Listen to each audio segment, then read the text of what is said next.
3 months in the 3D printing business. Do I know where my channel is? Do I know where my business is? Stick around.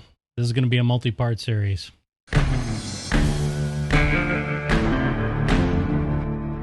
Hey, welcome back to the channel. Thanks so much for your patience. Man, it has been a minute. Matter of fact, it's been almost 3 months since I put my first video up, and I thought it might be good to put just a little update up there, up here, and just so you see where I'm at, and talk a little bit about what I've been experiencing, what I've been going through, and then also talk about some of my successes and some of my challenges. Some people call them the non-PC version as failures, and just to discuss where things are headed with my business and the channel. Well, not the channel. Channel's going to stay the same. I'm going to keep talking about all the cool 3D stuff that I run across. And it's not going to involve just 3D printing. Just want to let you know that. So the first things first, I did upgrade the P1P to the P1S with some credit that I got from Bambu because I bought at the higher post-tariff prices, and then they got rid of the tariffs, or they negotiated them out, and the prices went down again. So they credited me for that, and I put a video up there. I made an ass of myself because I was pissed off at Bambu. And for those of you that were making comments about, yeah, you want something for free and whatever, you know, your opinions on that stuff, it's like if there's price matching to be involved, then price matching should be involved. And so that was all resolved. That's neither here nor there now, but I'm happy to say that I was able to use that credit to upgrade to the P1S, which is what I originally intended to get, but because of the increased pricing, it was a little bit outside of my range, and I said, well, I'll just live with the P1P for now. So P1S is now official inside the space here. It's sitting right off to the side here. I've made a few little tweaks and improvements to it. I've moved the spool over to the side.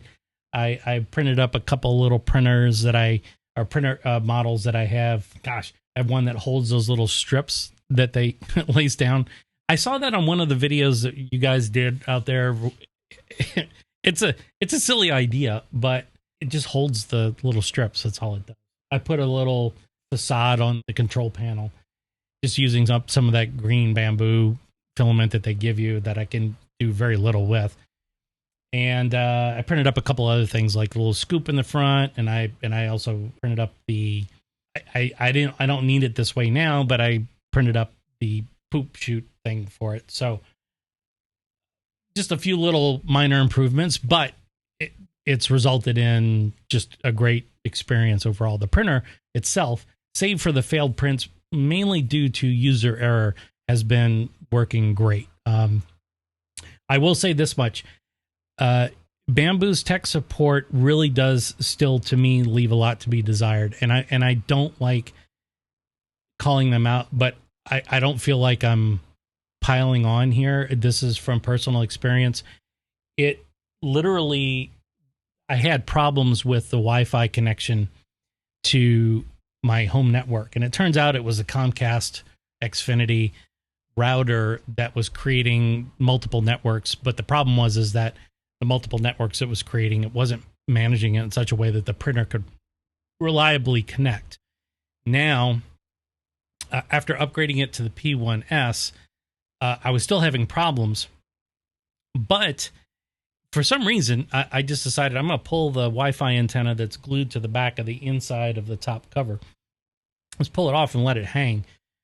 Almost instantaneous, better Wi-Fi connection. The router is less than a meter away. I mean, less than 3 feet away from the printer. I mean, it is almost on top of it. So I was struggling with Bambu to just say, look, can you get me a board replacement? Because I've seen other people have this problem. And they just were staunchly like, no, do this, do this, do this, do this. And after a while, I just got frustrated. I said, screw it. I'm not going to deal with you anymore. You know, the printer, I finally got it to work through just brute force methods. But man, Bambu, I just, well, you do what you want. But for those of you considering Bambu printers, know that even though there's tons of ease of use features with the printer, if you get stuck with any kind of technical issues, you may find yourself down for at least a few days, if not longer, trying to discover what the problem is and then understand how to fix it. So Just be forewarned. Okay, so beyond that, I've also learned a lot about tolerances and designing those tolerances into products like Fusion, because I'm using Fusion to do all my 3D work. I mentioned that in the very first video. That's been going great. I actually have gotten super comfortable with Fusion now, and I know I'm still getting a handle on how to do things. I'm no stranger to 3D. I've been doing 3D since the mid-90s. So I'm not, that part doesn't bother me. It's just knowing how to use the tool and get the end result out of the tool. And you have to also think, when you're doing things in 3D, it doesn't matter if you're using Fusion, Tinkercad, or Blender, or some other tool, you have to think of it in terms of, what does it mean when this thing becomes a physical product? Because as it exists in the virtual world, you can do anything you want. But the reality is that once it becomes a physical product, it is subject to physical limitations. And that includes the materials used, the printer's capabilities, and ultimately what those physical properties are going to give you in terms of durability and just overall look. You have to understand those things. So I learned a lot about tolerances specific to filaments. I mentioned this in a prior video. I basically am going with 3 filament vendors for now. And I'm doing this not because I have a bias. I really don't. I doing this because I want to keep myself from going crazy with all the various filament profiles that you would have to not only test for or calibrate for, but also factor into every time you do a print. You have to remember those settings, or you have to pull up the filament. And then if it's a different batch of filament, sometimes those can change filament to filament. So I know that Polymaker, Bambu, of course, and then I'm using Sunlu for most of my like black filament stuff. Those are the ones I'm kind of sticking with. I'm not averse to trying other filaments at all. Polymaker's great. I'm not a big fan of their pricing structure. They're one of the higher priced filaments out there, but they claim that they're one of the best filaments out there, and I can't say one way or the other that that's the case. I just know that my experience with Polymaker filaments this far has been just fine. So I'm happy with them. I can't afford to switch the entire house over to Polymaker. That just wouldn't be cost effective for me. Bambu for really the fact that their profiles are tuned for the printers. I mean, that's the kind of plug and play. It's just that their selection is, it's not as diverse as some of the things that you would see out there on Amazon or other marketplaces. So, I mean, keep playing around with that. But, and then the other one with Sunlu with their pricing is just, and their quality of product is pretty good. So I'm using their PLA Plus 2.0, specifically like things like the black. I just with the Prime Day deals, it just came through. I picked up 4 1 kilo rolls for about $10 a roll. I got 4 of those rolls. That was a great price. There's no way that Bambu or Polymaker could touch that. So you just have to have those settings. So calibration, once you get those filaments in, and then of course, tweaking those settings as you get more familiar with that particular filament. I will say this much. I have found that, at least with Sunlu, that it is more susceptible. The PLA Plus 2.0 is more susceptible to moisture absorption than the Bambu or the Polymaker, for that matter. I'm not sure why that is. I'm not sure if it's because it's the PLA Plus or it's version 2.0. I don't know what makes that really all that much different. I wish that, I know they do it for marketing reasons, but it's thoroughly confusing when all these people come up with different names for their filaments, and it's like it leaves us with trying to educate ourselves. And if you guys want us to try this stuff, you really should offer at least 100-gram spools or 250-gram spools so that we can try it out instead of having to commit to a kilo. I think we'd be willing to pay for it just to try it out, but that's your business. You can figure out what you want to do. But I do know that if I have an opportunity to get a particular manufacturer's filament of a particular style in a 250 gram roll, I will go with that, and usually get a 4-pack. So you can still get a kilo, but then you get a variety. I like those because that gives me an opportunity to try different ones without having to commit, and then having a bunch of filament sitting in your storage box.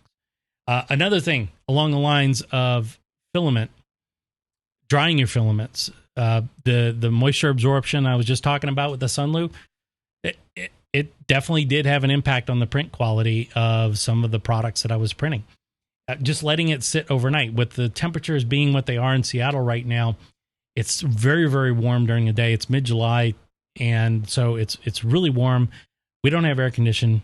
Most of the houses in Northwest don't have air conditioning because we only use it for a couple weeks out of the year, which seems kind of short-sighted now that I'm sitting in a super hot studio that's probably about 95 degrees right now, but it is what it is. So you have that super hot days, still at about 40%, 40 to 50% humidity. So not sweltering like where I'm from in New Orleans, but still up there and outside the range of where you would want most of your filaments to be. But it's at nighttime. If you leave your windows open, which we do here to cool the house down overnight, that humidity goes way high and the temperature drops, the humidity goes up. And if, like, my window for the studio is right next to the printer, and guess what I leave open? The window overnight. And if I leave a spool of filament on the spool feeder, the default one that comes with the P1S, it will absolutely absorb moisture. And so I'm learning about filament drying, and I'm really curious, for those of you who have dried your own filaments, what do you use to dry your filaments? Serious question. I would really love to know what it is that you have selected. Do you use the printer? Do you use your oven? Did you buy a dedicated filament dryer? And if so, which one do you like?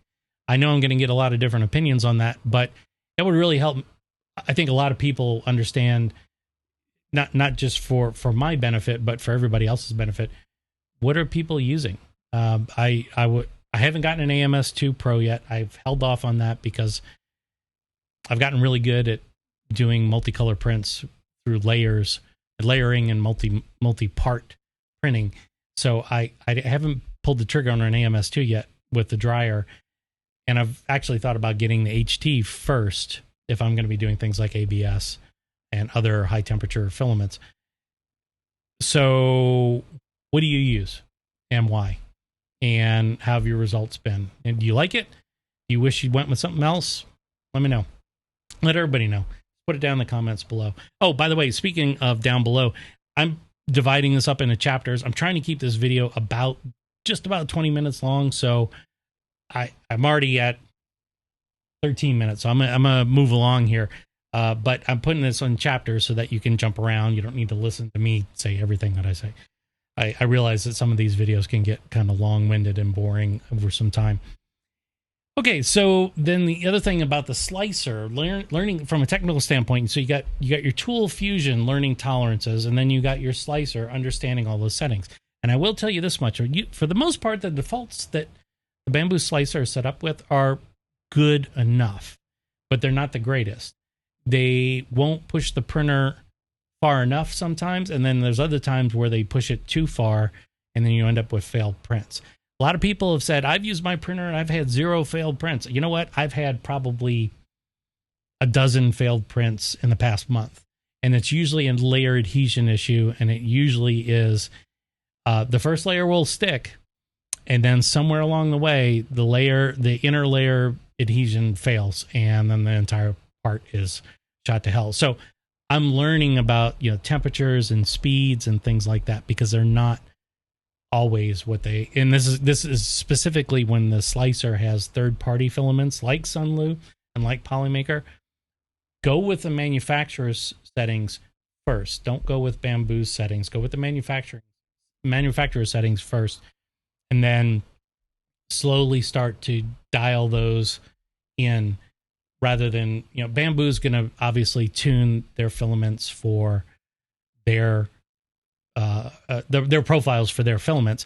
So you're not going to you're not going to get they're going to make it workable for other third-party filaments, but they're not necessarily going to make it so great that you're going to be like, oh, I'm just going to buy Sunlu from now on because look, it prints better than the Bambu does. I mean, they are a business after all. So understanding your filament feeds and temperatures is going to be huge. Retraction is also, which I'm still kind of dialing in, understanding that. I mean, I understand retraction means pulling it, and the retraction rate, the speed of which you pull that filament back into the extruder. Still understanding all that stuff, but controlling stringing and any kind of, gooping of the filaments, that kind of stuff, that, those things I'm trying to get a better handle on. And so the nice thing about Bambu's slicer is that almost all the features are tied to their wiki, and the wiki is detailed in some locations and then not so much in other locations. So what I found is, or what it feels like, at least, just being 20, 30 years in software development and seeing open source projects like what the slicer is built on, there's this undeniable feature creep that happens over time, where as the core elements of the product get to a certain level where they're almost bulletproof, then you start adding little tweaks here and there, here and there, and here and there. And those tweaks can come in the form of parameters that you can adjust, which is great. But it just becomes a myriad of all kinds of settings that you can tweak. And then you don't know what if you make one tweak at a time. I mean, then you run a print job. It's like, how much time is that going to take before you get it all dialed in? So, sorry, like I said, I got the windows open because I got hot rods going down the street. Anyway, I feel like the settings, for the most part, you can leave alone, but when it comes to support and your speeds and your temperatures, the temperatures are going to be controlled in your filament profile, and then the speeds will be largely controlled inside of the slicer itself. Make sure that those are dialed in, and that's another reason why I'm limiting myself to the number of manufacturers that I'm working with. It just helps a ton. And then understanding tolerances when it comes to, like, this is what I was saying before, I can do multicolor prints without the AMS. What I did with this one is that this is actually 4 separate components. There's a coupler that connects to the adapter on this microphone. Then there's a backing here, and then there's the metal grill, and then the Shure logo. So I did that as 4 separate parts. The backing and the coupler were printed on the same plate, but then this was printed on its own plate, and this was printed on its own plate. And I used different filaments for all of those, and it gave me the opportunity to set each particular print for exactly what I wanted, but then understanding how much is this silk material going to expand. Unfortunately, I can't give you a number to work with. I would say start at minimum. If you're going to say, I'm going to create a gap between 2 parts, 0.1 millimeters is a good place to start. And if that's too loose, bring it down to 0.05. If it's too tight still, put it up to 0.15. That's how I do it. And that's probably how you're going to do it, because it may differ between all the different manufacturers. Just keep that in mind when you're designing parts. And look, like I said, you don't need an AMS to do this kind of stuff. Only time AMS really comes in handy is if you're inside a single layer and you got multiple colors inside that layer. You can still do it by hand, but it's not advisable because you have to stop the nozzle at the precise point where you want to change the color, and that's a pain in the butt. So it's not worth it. If you're going to be doing within a single layer multiple colors, yeah, it's better to just get the AMS. So the remaining videos I'll come back with, and I'll talk about the business aspect of things and how I've built this business and what I'm doing to mitigate, the challenges that I'm facing, things like that. And I'm really curious though, when you were first launching your 3D printing business, what were some of the challenges you faced? How did you go about selecting the printer and your markets? And as far as like what products you created, you don't have to tell me what products you make. I'm not asking you to give me any secrets or anything like that, but how did you decide to attack the market, and what worked for you, and why do you think it worked for you? Let me know in the comments. Until next time, have a great one, and remember, we are all 3D printing. All right, take care. Bye.